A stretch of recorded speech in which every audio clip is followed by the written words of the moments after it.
So I have a topic for today in this pill chat room. By the way, Lavelle, I'm doing this red pill chat room while I'm streaming on YouTube. I'm gonna have a live session here. Oh, great. What's the topic? So the topic this evening is going to be emotions. I want to get into it. Oh shit. It's gonna have a similar flow the way I did the other chat rooms. I'm so glad to know that this all works so easily, even if it's just one person. It works perfectly. Emotion. So I'm going to get a few things together. Just hold tight. You said you were going to invite some people. I pinged some people too. So get this together. This is a 2-hour session. So we're closing up shop at 12 o'clock.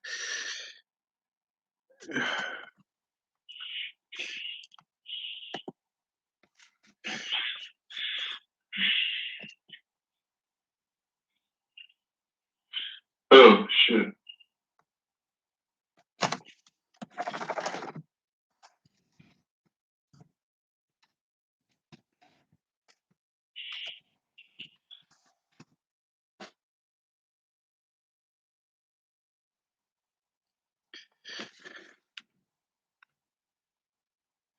Just need to post the YouTube live link to Facebook, and then we'll get this rolling.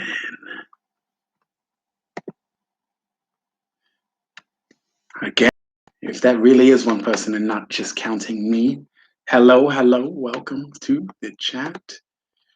Hurry up.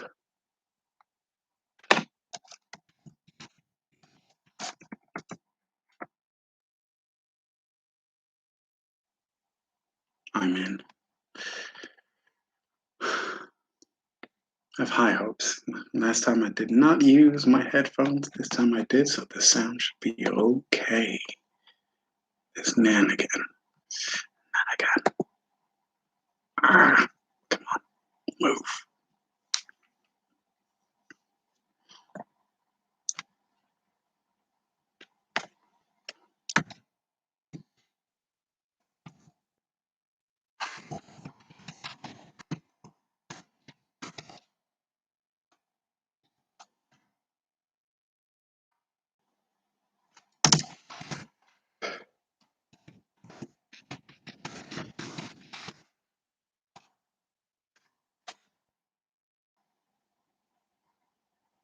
No, please don't be weird. Hit the chat room too.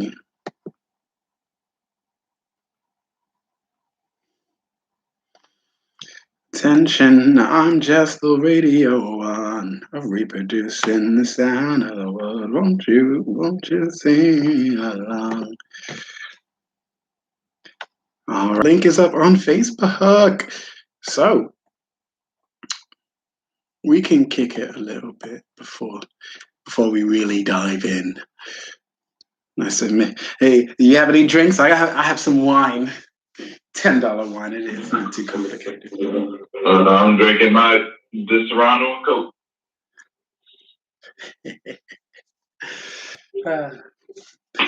At first, I was refrigerating the wine, and then I realized cold wine doesn't taste good.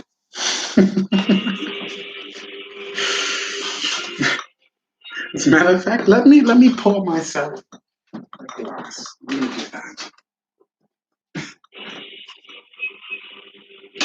Great.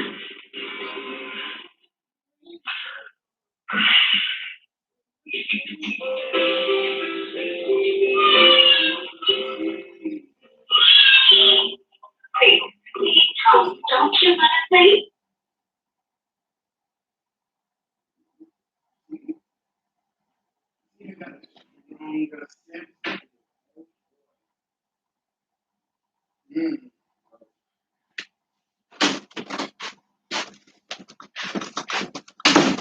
Okay.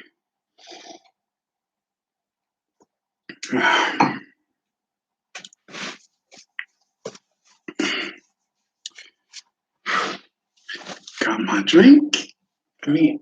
Oh yeah, I forgot that I don't have to sit you on. Yeah. Yes.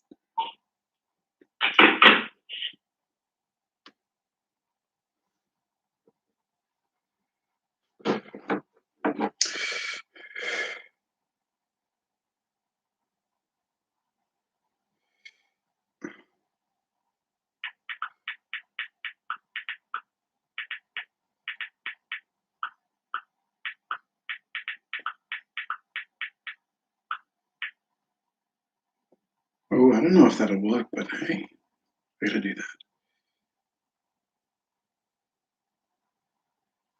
Oh, amazing. Jeez. Oh,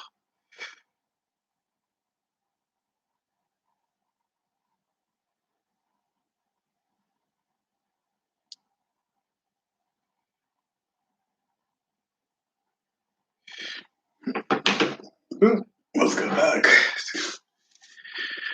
Whew, all right. Let's get us settled in. So anyway, I'm going to be talking to YouTube as well. But let me throw down this primer. So YouTube and the chat room on Clubhouse, welcome to the Red Pill chat room, everyone. You know it. Here we talk about reality. But let me back up. What is the red pill even? Everyone talks about it. They mention the Matrix when they're talking about the red pill, blue pill. We're not talking about any of those pills. We're not talking about movies here. No, people don't challenge themselves to answer the question, what does the red pill even mean? So my challenge is answering that question. The red pill means reality. But what is reality? Well, that's what this chat room is for. We tackle that. Hey, let's go. So, Lavelle, you want to mention anything? You want to mention anything? Just you two, just so you know, I do have a member with me here today. Lovely friend Lavelle is with us. Yes. So, got anything you want to say about? Good evening. Good evening. What's going on? The Red Pill chat room. Welcome. All right, man. Lavelle, I don't think I had gotten your answer, and if I did, you can remind me. But have I asked you what reality? What is reality? Have we had that conversation? What is? I think we did, but you asked me what is reality. Yes. Well, to me, is pretty much the actualization of everything and where you are in life. Yeah, when you come to the realization of where you are in life from a physical, mental, spiritual standpoint. Some of the things you may not like, but I think the more you don't like, I think that's the thing with and that's the thing with reality. Reality is usually something you don't like. It's like if you don't like it, that's how you know it's for real. Because usually that's the warm and fuzzy stuff. Sometimes that's the lie. So when it's something that's uncomfortable and you don't like it, that's usually when it's real. To me, anyway. Yeah, that makes sense. Usually, things you don't like, the way that you move around things you don't like, there's something that happens, and when you face that in your life, when you face things that you don't like, a lot of people come to find out they actually do like the thing that they've been avoiding the whole time. That's an interesting paradox. You used two words that were very interesting. Actualization was the first one, and realization. Are those words related to you? Yes, when I use the word actualization, I really mean self-actualization. That means real. I mean self-actualization. That's when I use it when it comes to actualization. And realization is really that's actually what it is. You actually come to reality. Ooh, ooh, I like that. So actualization is it's the word just slipped me as I thought about it. It's attached to and it's related to self. Oh, okay. So what's self, Lavelle? Well, you have to share your ideas on self.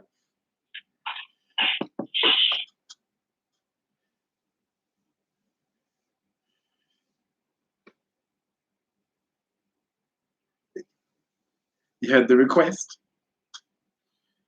No, I'm sorry. What's the request? Oh, I said share your ideas on self because I like that you attached self onto the actualization.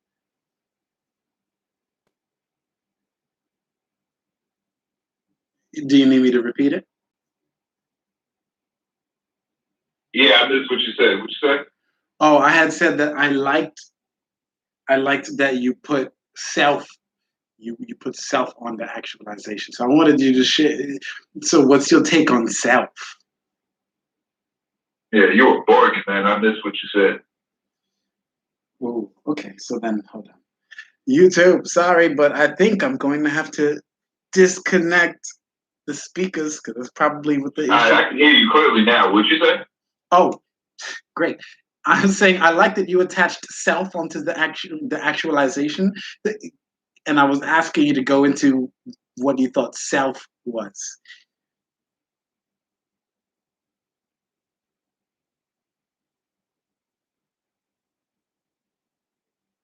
Yeah, I'm cutting in and out, aren't I?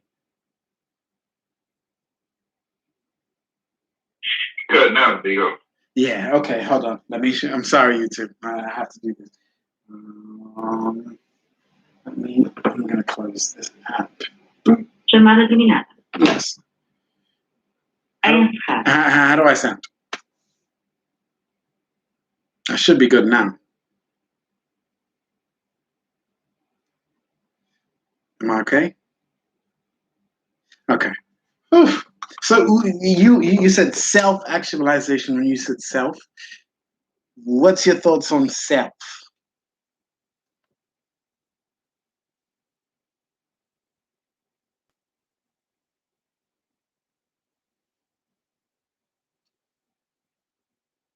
Okay, he says self is when you become attached, connected with yourself mentally, spiritually, physically.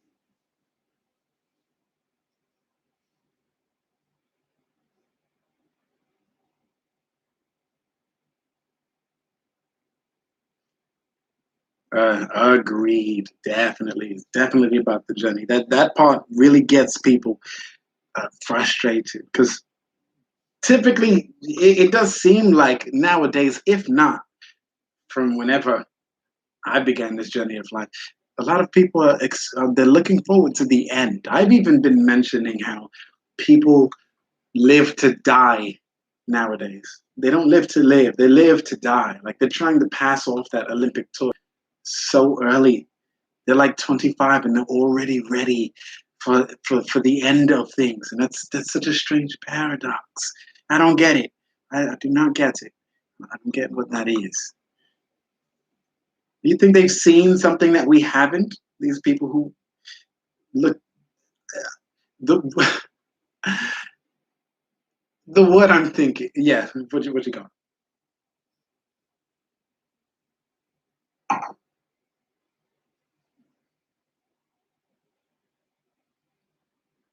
Yeah, some have nothing to be excited about. It's like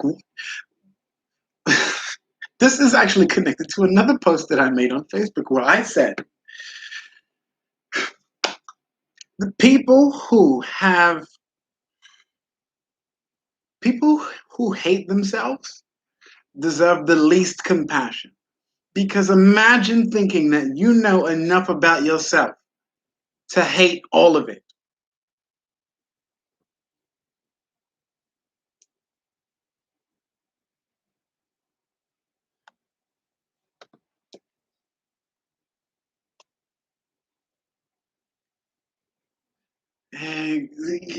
It's so strange. And then not only that, but what kills me about people that hate themselves and they feel that way is that they make other people feel like they're supposed to die with them, or they make people feel the way that they feel.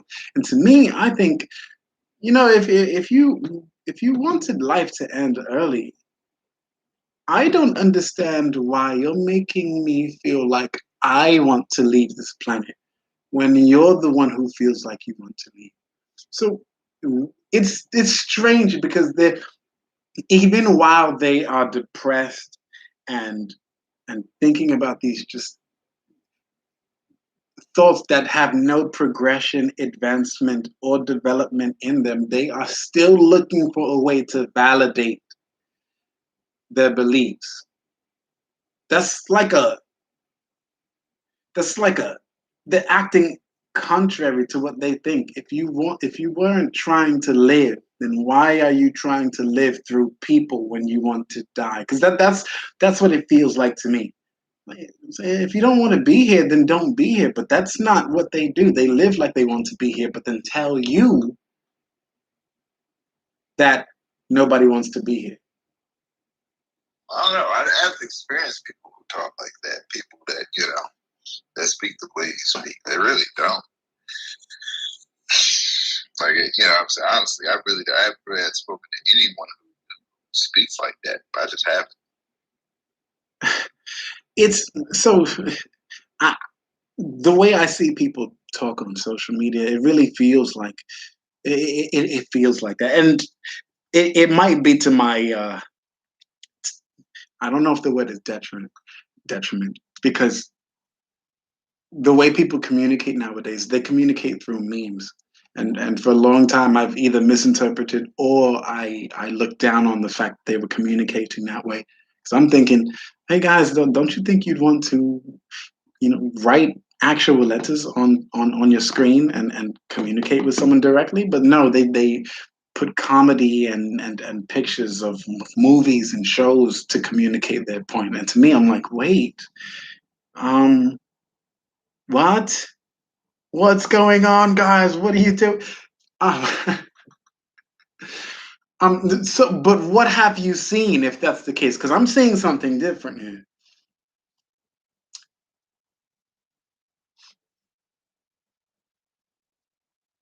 I mean, I used to, you know what, honestly though, what you were speaking about the way people thought, I think I used to think like that, but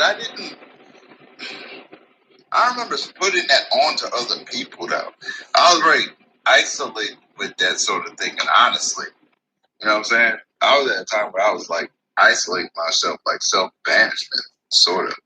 So no one really knew what I was thinking. I thought like that, yeah, but it was long before Clubhouse existed. I didn't really talk to people like that. Oh yeah, see, okay, that makes sense. That makes sense. So then I'll let you know that there are definitely people who project. They project that feeling. They don't do what you did, where you the word would be you banished yourself for a time until you can get yourself back together. And I've seen a lot of YouTube videos. I don't know how much this is true for men specifically, but it has been said that men they they seclude themselves and they put themselves away when they're having a really hard time so that they can get stuff sorted out before they dive back into the pool. That makes sense though. Like we appreciate this. We don't know what's going on in your life, and if you have a really hard time articulating exactly what it is that you're dealing with, it's like, if it helps you to be able to better articulate it later by refusing to communicate with people, then that actually is great. Now, in day-to-day relationships, and I have a personal gripe with this because this is actually my complaint when it comes to the workplace environment. People do project their bad days onto people. I mean, Lavelle, haven't you ever had anyone at your workplace have a bad day and they seem to be passing that off onto people? Oh, God. No. Man, listen, don't get me started on that. Not so much now, but I definitely, in my past workplaces, yes, definitely. So, okay, so cool. So you have had At least a taste. That's exactly what I'm referring to. It's just Oh yeah. in romance you have a different flavor of it. In friendships you have a different flavor of it. I remember struggling with this because I was in a band, and this is exactly what was happening. I'm practically having a metamorphosis happening every single day while I'm in a band. So I have to come to practice. I'm going to my 9 to 5, and in between all of that, I'm trying to figure out how not to explode on everyone and still do my job and still sing at practice and still perform at these shows. All of this was happening at the same time. Oh my goodness, that was rough. And there's definitely moments where people cannot get away. There's nothing you can do about it. You might not believe it, Lavelle. I would say you had a lucky break when you were able to like pull yourself away. Because imagine how many men and women out there cannot pull themselves away, especially if they think they need to do that to get themselves together. I mean, yeah, but I it takes will and drive and determination, and it's just, yeah. I mean, I don't know if I consider myself lucky. I don't know. It hasn't. It's been. I mean, I'm glad it happened, and I'm glad I had the fortitude and the wisdom to do it. But damn, it's like it is true though with the red pill. It's like you can't. You can't go back, but you can't move forward. Because I was listening to a live show when they were talking about this, when they were talking about like the pills, and it was like that's the one thing with the red pill: you can't go back, you can't move forward. In a sense, you're almost like you're stuck. Whoa, whoa, wow! How? Damn, that sounds like being in a rock and a hard place. But how come you can't move forward? I mean, that's just what he was saying. As far as like going, like can't move forward, but I'm like, I think the only way to move forward is to acceptance. I mean, Yes, it's like yes. the only way to move forward is to acceptance. That's the first step is acceptance. It's in like this is the way the world is. This is the way the world works. Doesn't mean you can't use it to your advantage. Doesn't mean you can't excel and thrive. But I think it's just the first hit of it. Like when you first come to realize and see the world for what it is, you're like, well, dang.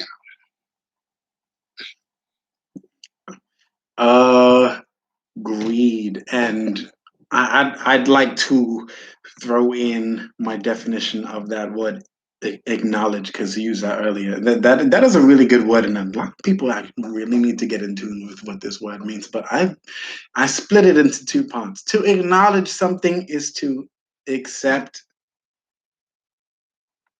the knowledge about the thing that you're experiencing. It's like a 2-part thing. Because I acknowledge that sometimes I have an image of a nodding, but when I think about the word itself, it's like no, you have to accept what you know about this thing that you're dealing with. This will get you to the next stage. Because you run into things, and I was talking to actually Janelle last week, and I think we came around to that. It's something about knowing, where if you say I don't know, it's really good to say I don't know, um, because it lets you know that there is a point that you have reached in your knowledge that has reached its end. And if you know that what you know is it doesn't go past this point, and you can admit that, you can then move forward. You can look out for other paths. It's like now you're in between choices, or you can choose which path that you're trying to go down now. But at least you need to acknowledge the fact that you're at the fork in the road. At least, yeah, yeah. You got pretty solid advice. It's you just gotta press, but acknowledging that you need to press, and when you cannot press, just acknowledge that too. So I want to get into the meat of this chat. So the topic I wanted to touch on today is going to be on emotion. I've done blogs about this. I sing about this. Everyone's talking about it. So I'm going to tackle this one with our awesome friend LaBelle here on emotion.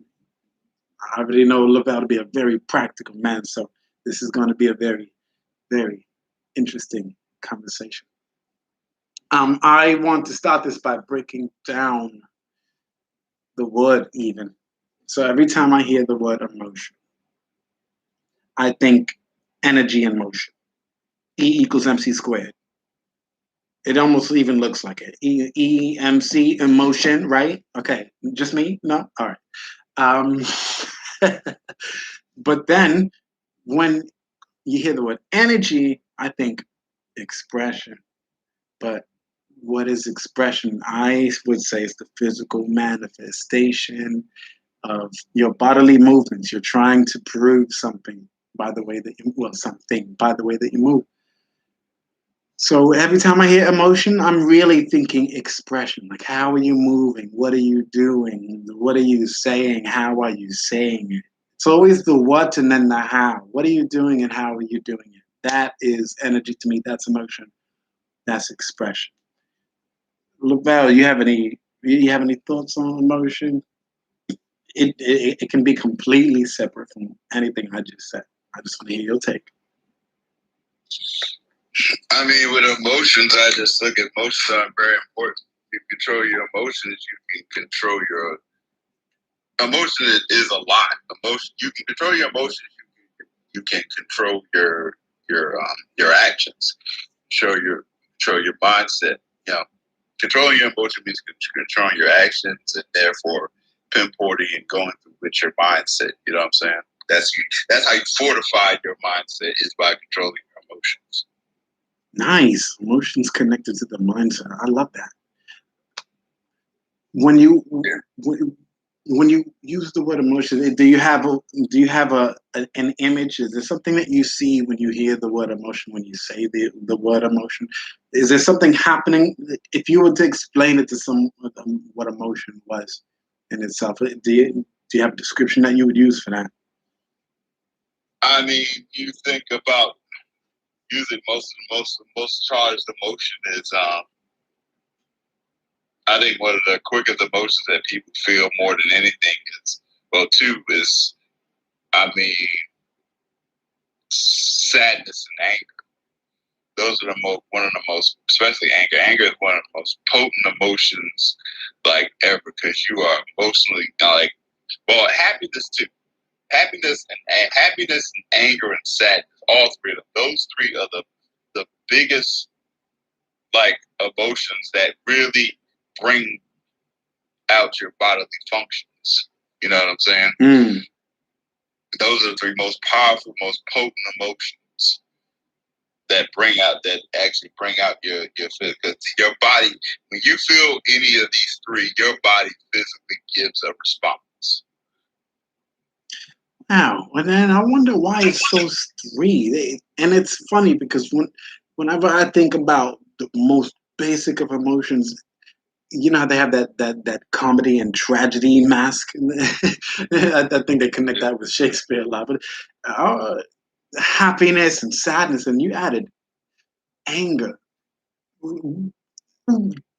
Is there something that connects these three? Why are these the three most powerful emotions that a person can feel?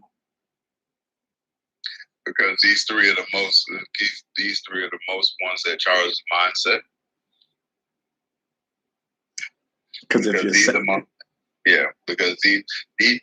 the three that can make or these three are the three of the most ones that can make or break your day.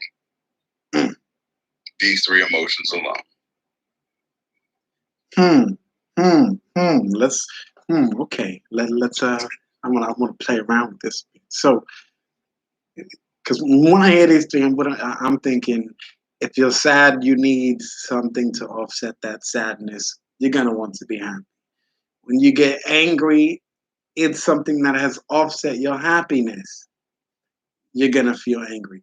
When you're feeling sad, something has upset you, and you're basically getting depressed about it. That's the kind of triad that I'm seeing when you say what you say. Yeah, you're right. Wow. Okay. Wow. And then this is what generally fuels the emotion. Like, just in any given day, these three emotions are fueling what happens, and then it just all it takes is a certain event. All it takes is a certain event. A certain event can happen that can, whether it's a good thing or something that makes you angry or something that makes you sad. These three are one of the most potent emotions that can actually make up your day.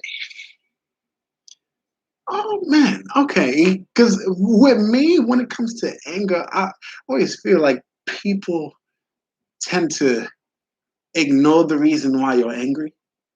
Like they don't react and they don't pay attention to you until you get angry, as if you shouldn't even be angry in the first place. Like to me, it's always felt like anger is like that third hidden emotion that should never ever be talked about. It's like jealousy. Like jealousy is hilarious. It's funny, but anger is like that. Yeah. Whoa. That depends on the person if they're actually paying attention to you. If they're actually paying attention, because some people just not pay attention. Like they may not know you're angry. They can assume, but they really don't know unless you're actively displaying it. But that depends on the person and how they display their anger and what do they do with it when they feel anger.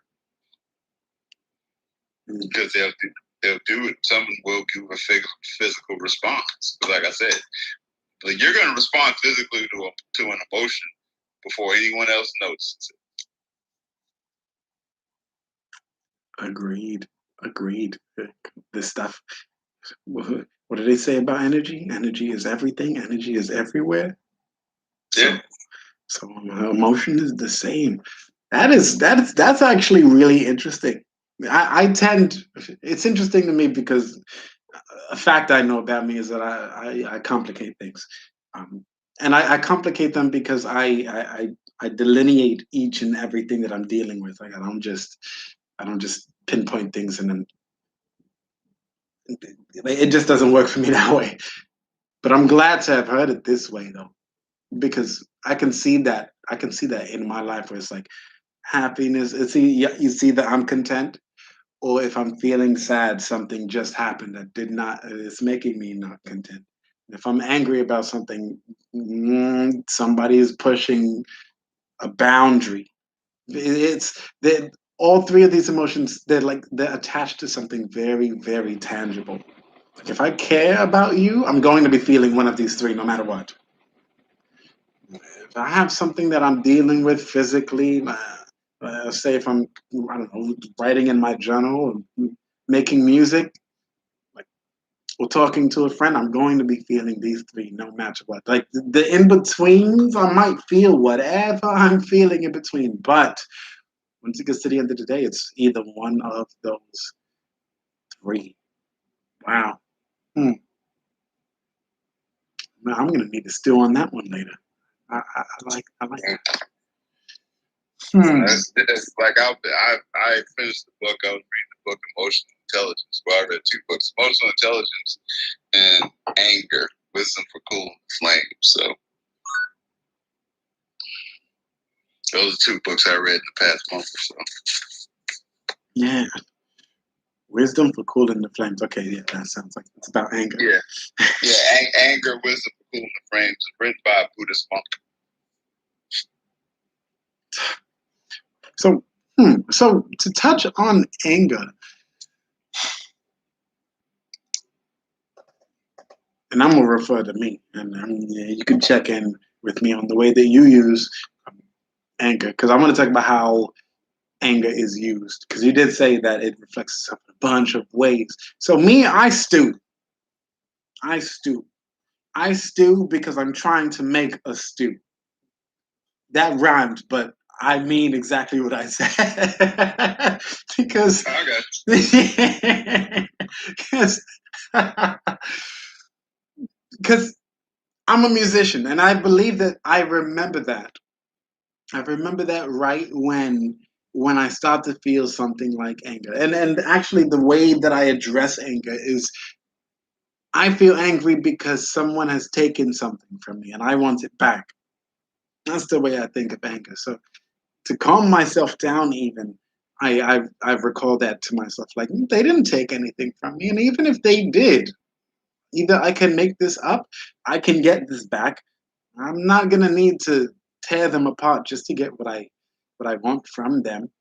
Let me save this energy and I'm going to use it in the very, very moment that I need to execute on it. But I'm going to hold this until I can execute.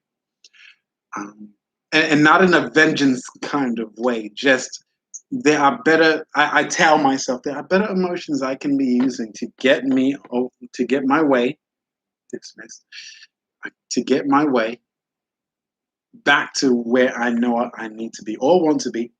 And then I'll use my anger. But I come to find out whenever I do that, by the time I actually get to the point I need to execute, the anger's gone. Yeah, that's it. But that's how you gotta learn to look after yourself and know your triggers and know how you physically respond when it comes to anger. Sooner you can know the root cause of your anger or to see that anger that's planted, sooner you can control it. True. Is that something you gleaned from the book? Yeah, that's what I because there's one thing I do, but I just wanted to figure out where was it, how it got controlled, where does it come from, and new practices on how to control it. I already know what my goal is. The goal is to control it, and I know it can be controlled. I just wanted to figure out what is it about me that where it is. That way, I know I can identify the problem and heal. That makes perfect sense. Have you had struggles with anger? Man, what's your relationship like with anger? No, yeah, I used to have like physical. I used to have like outbursts of myself. I used to like want to hit something or kick something, whatever the anger. Like whenever it like came bubbling up to the surface, I couldn't contain it anymore. Because the first thing you want to do with anger is contain it. But the one thing I noticed about anger is that the first thing you want to do is contain it and try and hide it away and treat it like a disease because you want to wish it away. But at the end of the day, you can't wish it away. Anger is a part of it, but that doesn't mean you have to treat it like it's a disease. You can anger like you're never gonna not feel anger. The only way you can do it is to identify how your body responds to it and then learn a way, find ways to control it and bring it down, which is usually through the practice of mindfulness. So you can be mindful of the anger, the things that trigger you, the seed of it. That's how you can learn to try and control it.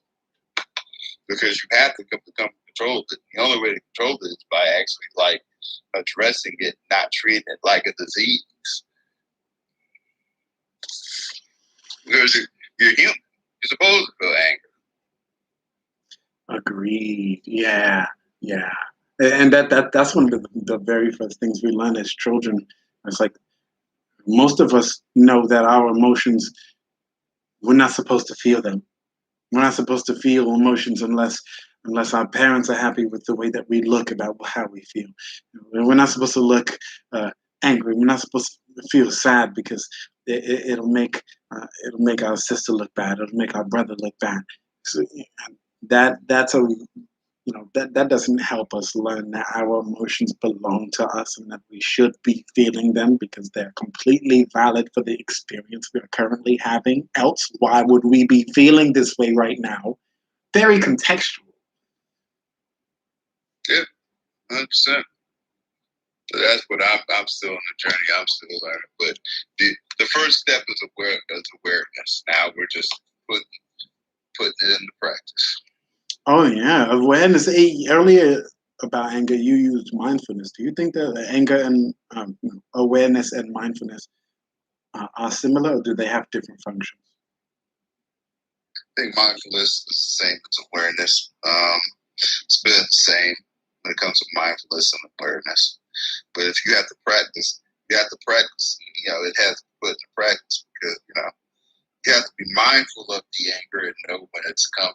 When it's when you feel like it's taking over, because that's when you start doing your practice. You start learning to breathe, breathe in, breathe out, and calm yourself down. But another way of doing is to actually sometimes talk to. It's gonna sound crazy, but sometimes you have to talk to your anger, because at the end of the day, it is part of you. That's interesting. That makes me think about that movie where there's all those emotions, and you have the little fiery head one, but talk to it like it's a completely different human being. No, it's not. But it's not. But you have to talk to it as if it's from it. You have to come from a point of acceptance of it. Because that's the problem with anger, because it's one of the best ways to learn to control it. You just have to come from a point of acceptance to know that you are human. You're going to be angry. There's going to be times where anger does keep come up to you, but it's on to you what you want to do with it, because you keep treating it as a disease. It's not going to do anything. So you have to address it. Yeah, that is solid. That is solid. Don't treat your anger as a disease. You heard it here, YouTube. Don't do it. Don't do it. Every time, and then a little side note, every time I hear the word disease, I think dis-ease. I separate those words. You put them together, you kind of get this, well, for me, I get this globby, disgusting, infectious figure when I think of the word disease. But then I split it apart, and it's like dis-ease. And then I get to ask myself, oh, well, what's causing me unease? Because if the focus is on ease, then it has to be something that's making me uneasy. And then maybe I can solve this problem. At first, I thought it was hard, but no, I'm just... Anyway, that's how I kind of dig my way into what an issue is. Yeah, that's what it is. When it comes to anger and emotions, I mean, emotions are always going to be a part of you, because the thing about emotions pass through the brain, and part of the brain that passes through is the limbic system in your brain.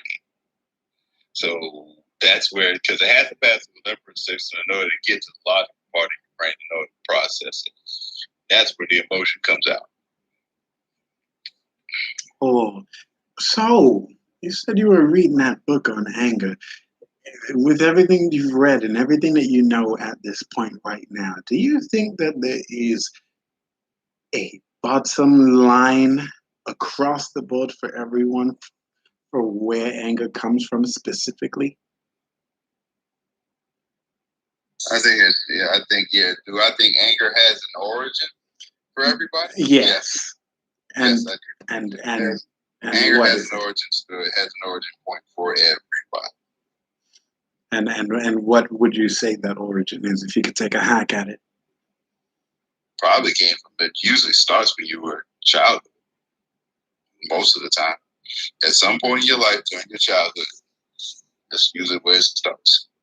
I would say you start there. That's interesting. Although, what would have caused that anger? Is that where the variety comes in, or is it something that every child faces, must deal with, that they don't resolve until they actually think back and look on it? Yeah, because it's probably something that happened to you or was happening to you that you repressed, that you didn't know how to feel about it, or maybe you did feel some way about it, you pushed it down, or you repressed it. Uh-huh. Okay. Well said. Wow. And that's interesting, because I've actually heard this stuff, and this stuff doesn't make it makes sense. As usual, though, I complicate things because I'm like taking a beeline on my thought, and I'm over here shooting to before I was even born, like I knew how I felt, and yet repressing something when I was 3 has much more of a weight on my present day experience rather than before I was born. Something real and physical in my body has been felt one day, and I pushed it down, whether or not I knew it. And yet, that is the issue. That's where the anger is coming from. Ah, wow. And if I tackled that with everything that we just shared right now, for me, if I like stewing on things, my example would have to be, and hey, anyone who watches this YouTube live, you can go ahead and try to think about the way that you handle anger now. Can you go back as early as you can to a time when you were younger and you had an experience that was basically the origin, the genesis for why you use anger the way that you do, or why you exemplify and you express anger the way you do. Whether that is by stewing and or hiding yourself away, or lashing out, or speaking strongly, however that was. If that's the way that you do it now, can you think of the earliest moment in your time where that started what you do today? That's a question for you guys. Okay. Anyway, wow. Okay, so anger's interesting. I'm thinking about the other two. Thinking about sadness as well. It has the book or the books that you've been reading, because the other one was on EQ, emotional intelligence.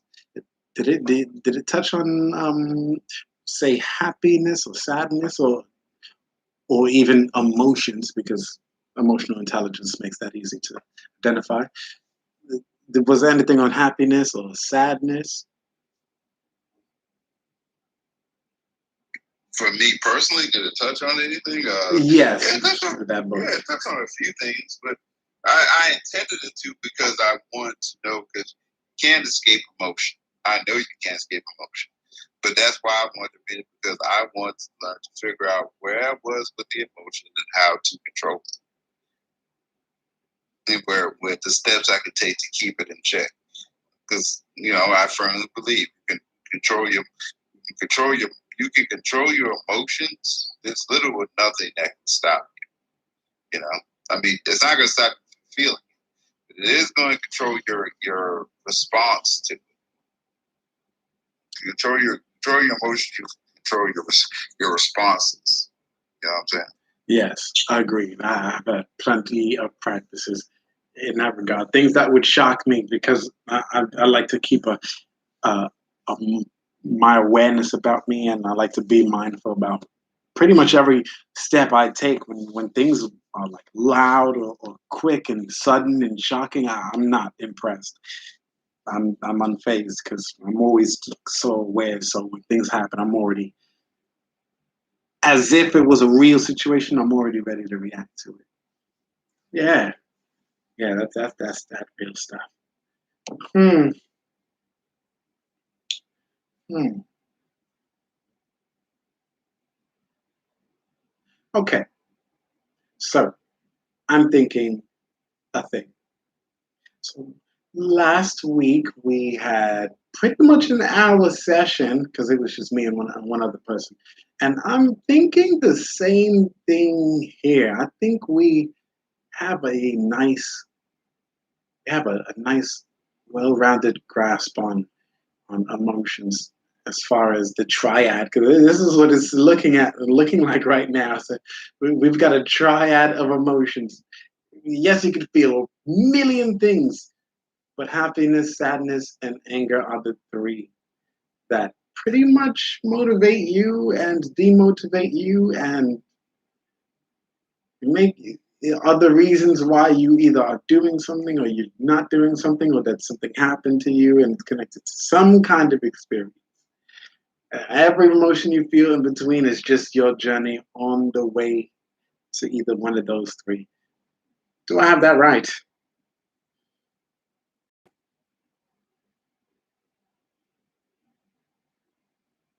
mean, you have every. I mean, at the end of the day, it's your life. You can move forward or not.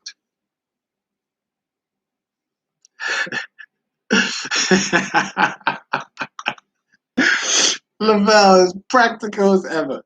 Hey, you guys can learn a few things. I know I can learn a few things from this man. You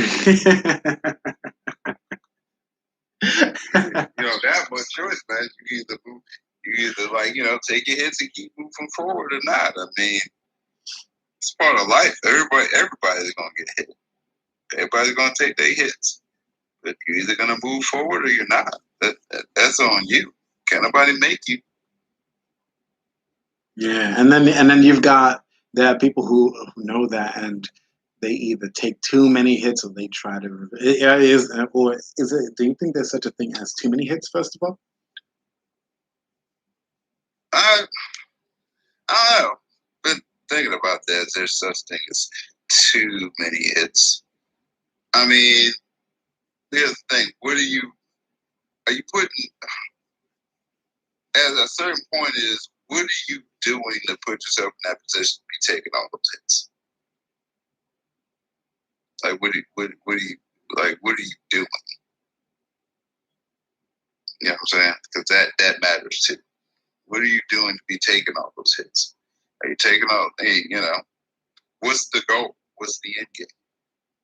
and that's not necessarily, and this is a question, like connected to whether or not you want to be hit that many times, right? No. I mean, no one wants to get hit that many times. But, no one overly wants to get hit. But it's like, what are you doing? But like, that's why I asked, what do you put in your position? Like, what is the plan? What is the end game? Because you're going to get hit regardless. Yes, agreed. I gotta say, I'm thinking of Bleach because I'm a late starter, but I'm thinking of Bleach. Chad, if anyone knows this guy, he's like that big, tall, strong man, and they introduce his character by him wanting to be nonviolent, being Ichigo's friend, and getting jumped basically. Now he was so tall, like they barely, you couldn't call it him getting jumped, you couldn't. But he wasn't fighting back. And in that case, it's like you could say he brought that on himself, where he's getting beat because he's not trying to be violent about his position in life. Yeah, and some people just think that's an opportunity. On the flip side, there is not wanting to be hit at all. Now, I think during this entire conversation, we did cover that, where you not trying to be hit, that doesn't make any sense, because then you're going to be feeling things like you're probably not going to be feeling happy as much as you're going to be feeling sad or angry because of all the effort that you're putting into being to not getting hit in the first place. It's like, goodness, you either are you going to face the music, or what are you doing? Why are you running around so much? What are you?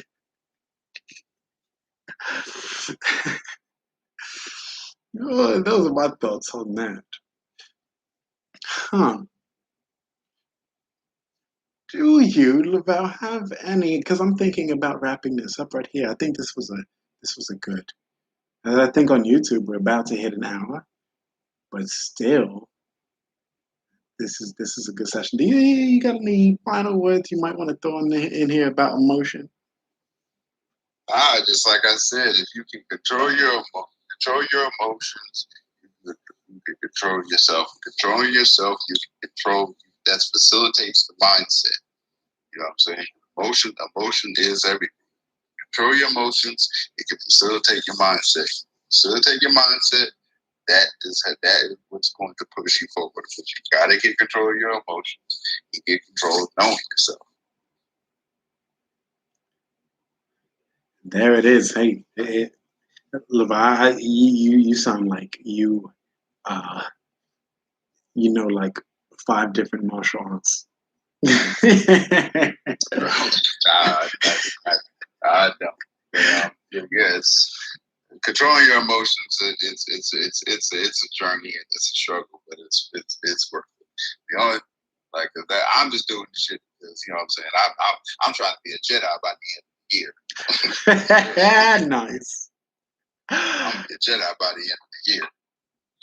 You know what I'm saying? Like you can't stop emotion. You cannot stop emotion, but it doesn't mean you can't control it. Right. Channeling that energy into something productive or just that to make sure that if you did it, you are completely aware and you are present in the moment. I mean, the way you think and the way you're talking about it sounds like one of the fundamentals of martial arts anyway. That's just important. Man, it's real. It's real. It's real. It's real stuff, man. Love do it, but it can. But the one thing for sure is it can be done. Don't ever think you can't do it because it can be done. Just gotta time, energy, and focus and consistency. Absolutely. That is the very same thing I would tell anyone who creates music, who paints, who writes songs, writing lyrics, who produces filmmaking, comedy, engineering, coding, software. That would be something I would say that all of you, we can all take something from that. Definitely. Don't ever say that you cannot.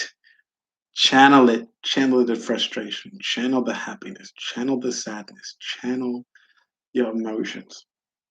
You might feel like they're out of the triad, but they don't have to be. They don't have to be. You know how you want to feel. What are you gonna do? This is a reference to Lavelle. He's got there are 3 questions. I don't know if you're gonna throw them in there, but what are you willing to do? Yeah, what do you want? What are you willing to do for it? And what are you willing to do to keep it? There it is. I think that is a very good note to end on. YouTube. This is the Red Pill chat room. People do not challenge themselves to answer that question. What is the red pill? They're always referencing the Matrix. But I take on the challenge. The red pill means reality. What is reality? That's what this chat is for. I am a healer who likes to think out loud. Thank you guys for joining me on this YouTube live. Lavelle, thank you for joining me for this hour. This was amazing. I actually really like this. This was really great, man. Seriously. No problem. Thanks for having me. Thanks for the invite. It's good. Gotta do this again. Absolutely. I'm really hoping that I can get 2, 3, 4. Like, I think there was only 2 times and I had about 5, 6, 7 people in the room. I cannot wait for that to be the norm because conversation is going to get amazing. It's going to get deep. It's going to get wild. It's going to get informative. It's going to get a lot of things. Stick with me. This is going to be a hell of a ride. Hey, that is going to be the end of this show. All right, guys. I'm going to end this stream. Bye. Nice, man.